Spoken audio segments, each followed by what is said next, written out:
Thank you so much for listening to Interview with DJ Nocturna. I'm speaking to the electro-dub duo from Bristol, England, Reevo. Hi, guys. Hey, what's up, Nocturno? I got Andy Spaceland and T Relly for joining me all the way from Bristol. You guys are in Bristol, right now? Yeah, I mean, we thought we were kind of hoping we're going to be in Hawaii by this time. Yeah, we were hoping that. Yeah. We thought we were going to be on location. That was the idea. I was like, yes, Hawaii, here we come. But yeah, we're in Bristol. Well, I know you have a new album that just came out, All Welcome on Planet Ree-Vo. So I guess you could do that. Definitely. There's always Hawaii on Planet Ree-Vo. Have you guys been here before? Not yet. Oh, okay. I never been to Bristol either, and I would love to because it's such an amazing place that has brought about some of the best bands, particularly two of them I really love, and now you guys. Which bands? Which are your two favorite bands? Well, Massive Attack and Portishead. Cool. Yeah. I mean, Portishead is just out of this world, and so is Massive Attack. And now I know you guys are. Are you guys both from there, or you born and raised? Yeah. I'm from Bristol, born and bred. Yeah. So, and I can't really see myself leaving here. I always come back wherever I go. I'm originally from a place called Southampton, which is the bum of England. It's just shaped like a bum, and it's a bit of a bum. But I ended up here in 1989, so I've been here for. Oh wow! So you're pretty much. Yeah. What are they called? What are the people there called? Bristolians. I don't. Yeah, just like us here, right? We're like, well, I'm not Hawaiian, but I guess you can say something like that. So where are you from originally? How did you end up in Hawaii? I've been here a long time. Originally from Guam. Okay, cool. Yeah, so I've been here just like you a long time ago, and yeah, so pretty much here. Yeah, the weather's everybody wants to come here. What's the weather there like?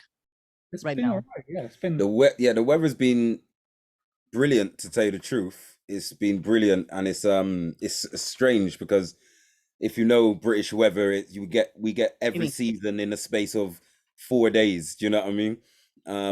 But over the last 2-3 weeks, we've had great sunshine, and if you've been watching the news, everywhere's had that great sunshine, but to our own peril. You know what I mean?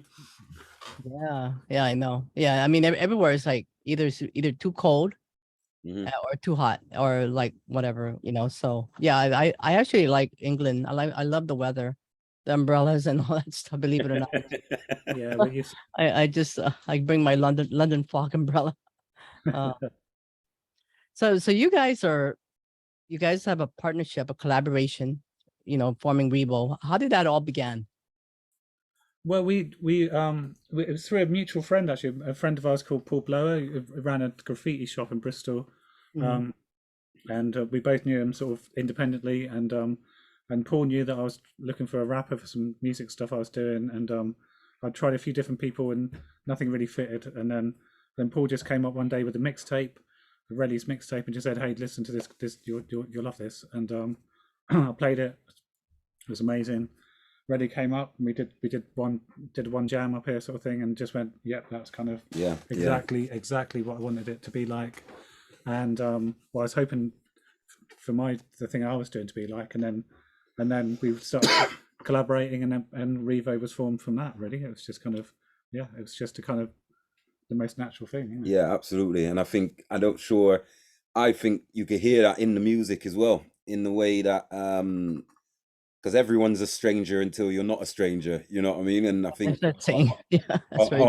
our mutual friend Blower, because I used to go past the underpass, and he had his shop, King of Paint, and I used to just wave hello every now and again. One day I went in there and was like talking to him, spoke a bit about music. Then the next day I was like, oh yeah, he spoke about music, and just dropped a CD, which I haven't actually put out ever. It was just something I burnt off. And I think it was either that day or a day after, or whenever, Blower's gone up to see Andy, left it here with you. And then, did you contact me or did Blower contact me? I can't remember. I think you had I think I might put an email on the CD. Yeah, so I got an email, and then we got up here.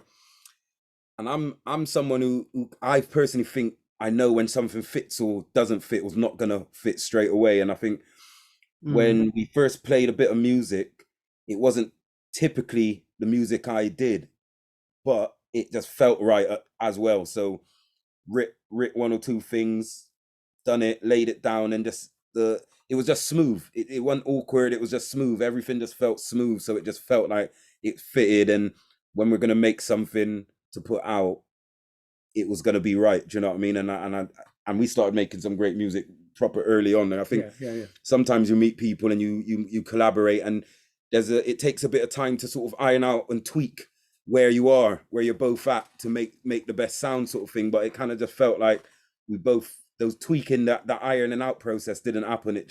We made the music and it was sounding great. Trying to be as modest as possible, but yeah, it was sounding great straight away. You know what I mean?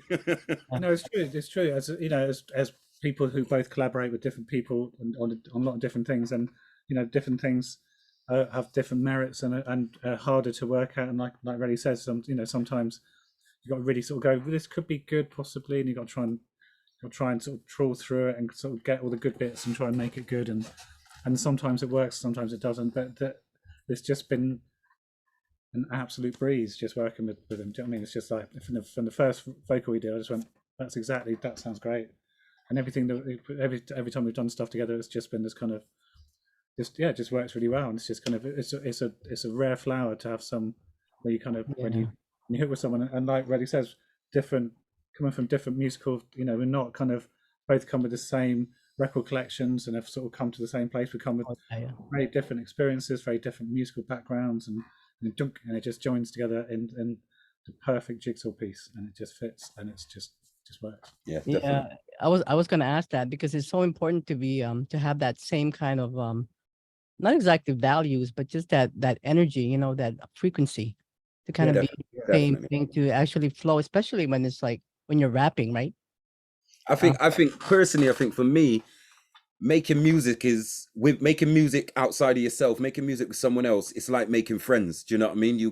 You've got to be on a certain level before anything even can materialize. And I think I'm definitely fortunate enough to be on that frequency with Andy, and yeah, so it's absolutely what you just said. It's about the frequency, and that sort of the output then changes to whatever those inputs were. Do you know what I mean?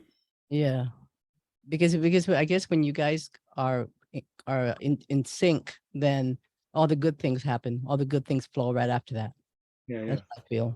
And it's crazy because being in Bristol we're always doing stuff. We're always busy, so it's our working process isn't like go to a studio and sit there for hours and we're start working through things. Andy would make something, send something to me, and just miraculously, whatever I chose to put on it, it just worked. Like it spoke to me in the same way it was intended in its making. Do you know what I mean?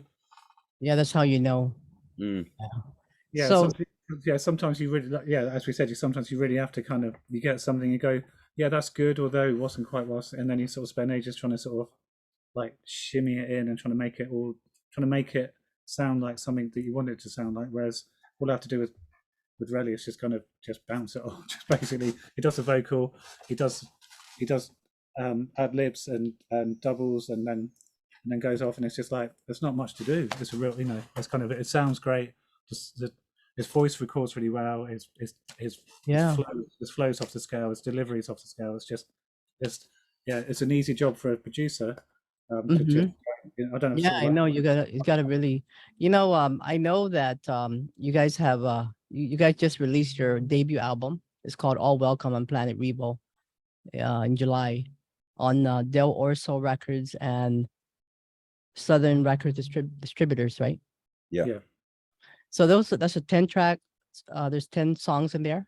So what was the basic theme, or how did that collaboration with the debut album came out?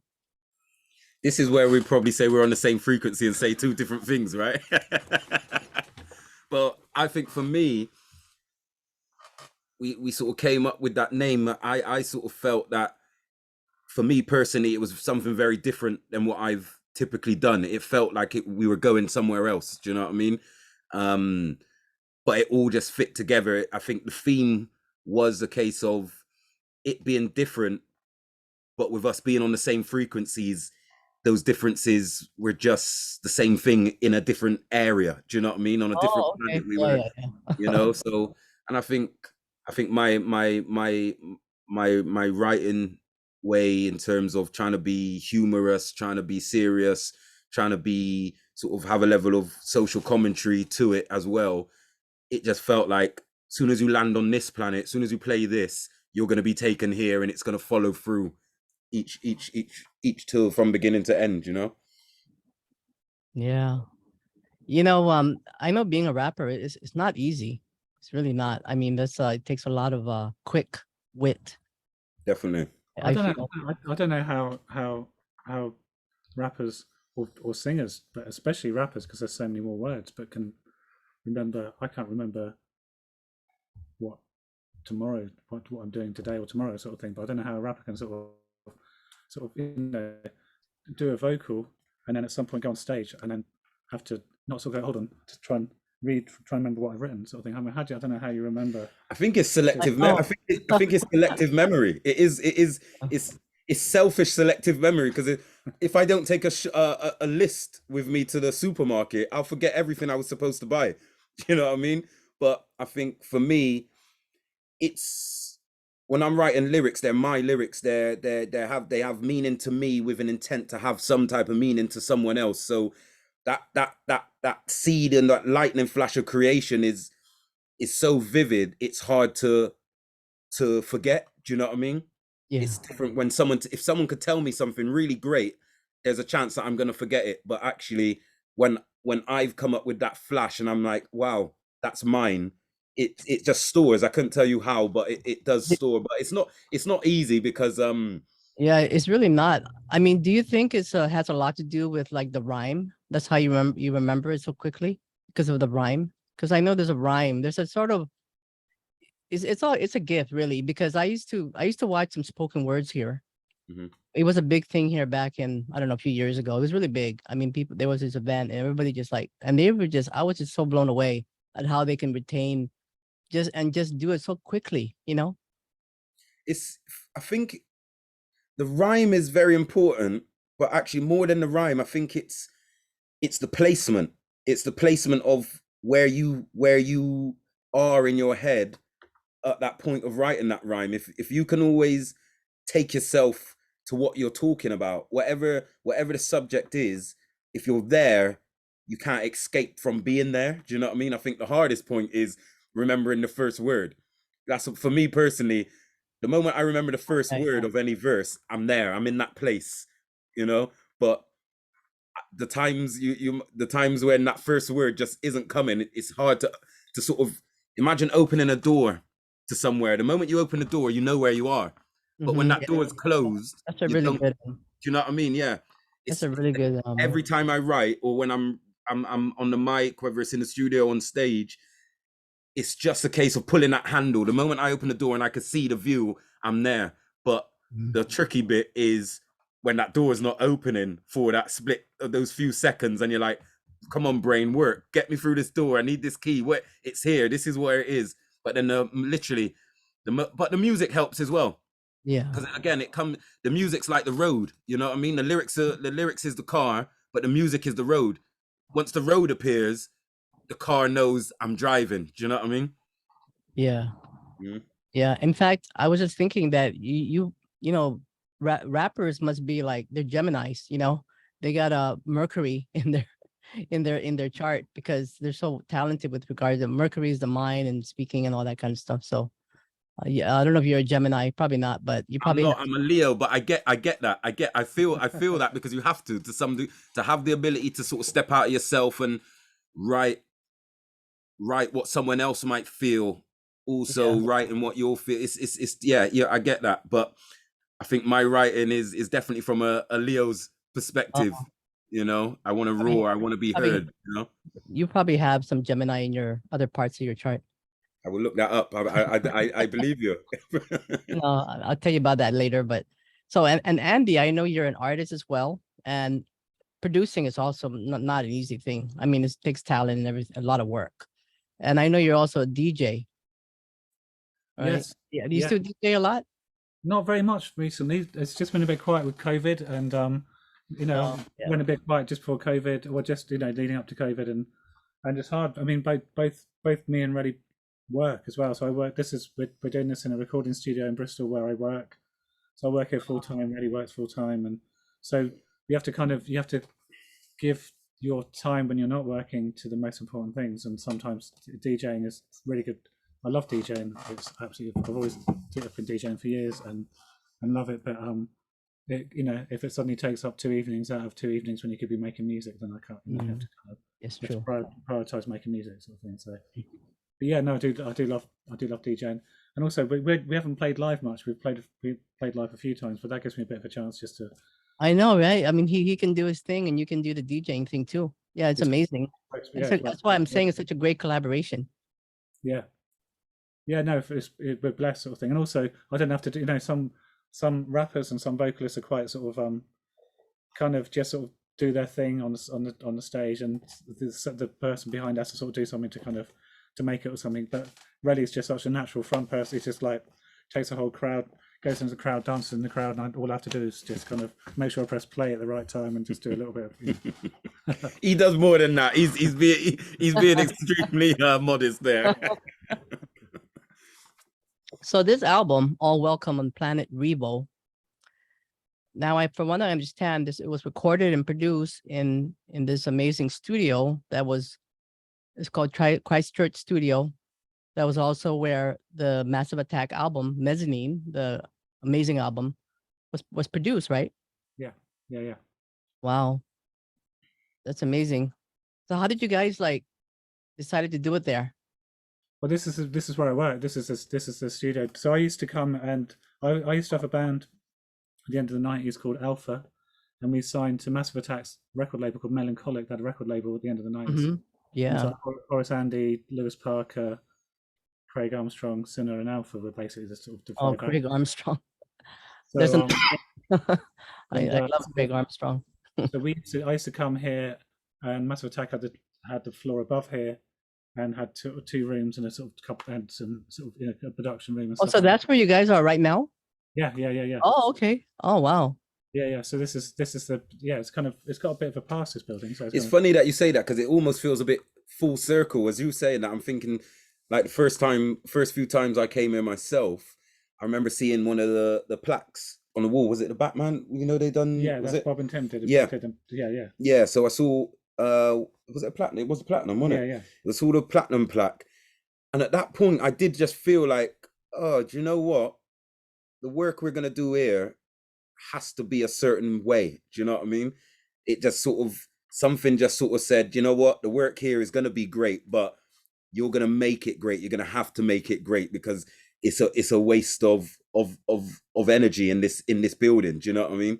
So it's great that you say that, because it's something that I tend to forget about, but actually the building itself's got a lot of history, Yeah, it surely does. So I know you have an EP that came out. It's called Spacebox, and I know you have several remixes there. Uh-huh. And I know one of them is from the album cover. It's from Shepard Fairey. Yeah, he actually designed that one, right? Yeah, that's great. That's a limited edition. Yeah, basically it was all came about by this amazing person called Joe Cassidy, who's so the guy who runs the record label, who's putting the record out. One of his best friends, a guy called Joe Cassidy, was in a band called Noise with Shepard Fairey. He's been in a project called Butterfly Child and Assassins, and Joe, we hooked up with Joe, and then he just he was an amazing person. He just sort of said about them doing some remixes for us, and we did some remixes for them, and then he got Shepard to do the cover of the 7-inch and stuff. That's and it was great. I'm just admiring the font. I mean, I know that there's amazing, right? Yeah, it's a great. It's based on the band The Carpenters. Yeah, I noticed. Yeah, it's so like 70s psychedelic, kind of trippy. I love it. Yeah, and I love the color. It's so Shepard Fairey. And just amazing. So is that available right now on vinyl? It's Yeah, still a that's bit, yeah. that's a 7-inch that you can get that on Bandcamp on our Yeah, you could Bandcamp. get that on Bandcamp. But also, I think on the I think the album that's come out on vinyl, there's different versions of the album. The first version that came out on Friday is blue vinyl, which comes with a 10-inch of remixes, including a remix we did of Noise of Shepard and Joe's band. Yeah, it's a great And, remix too. and then I think next week the black vinyl album comes out, and that comes with the 7-inch Spacebox. Oh yeah, and by the way, I have a shirt. See? I thought it said Obey. I thought Yeah. I could see Obey. Okay, yeah. Yeah, this is the Gothic version. See? No, Great, that's cool. great. That's cool. It's really quite the whole Noise thing and the Shepard thing is really quite special to us, because I know Andy mentioned Joe, who sort of was quite an integral part of that link up happening, and he unfortunately passed away. So for Yeah. us, it was really nice for us, but everybody to have something which was sort of made at a period of time, which now is can be shared. Do you know what I mean? Yeah, I was looking at that too. Yeah, so Noise also did a remix on and you guys remixed one of their songs, right? Yeah, so Noise did a remix of Spacebox, and another Joe project that Joe had called Batbirds, with a guy called Aaron, really cool guy. So that's the 7-inches, both remixes of a Spacebox, and then Joe asked us to do versions of 2 tracks that Is Automatic one of them, right? Automatic. Yeah, I love that track. So yeah, got us to do 2 versions of 2 of their tracks, and they already released a sort of 10-track EP a few years ago, remixes by Moby and My Chemical Romance and all these different sort of versions of the 2 tracks.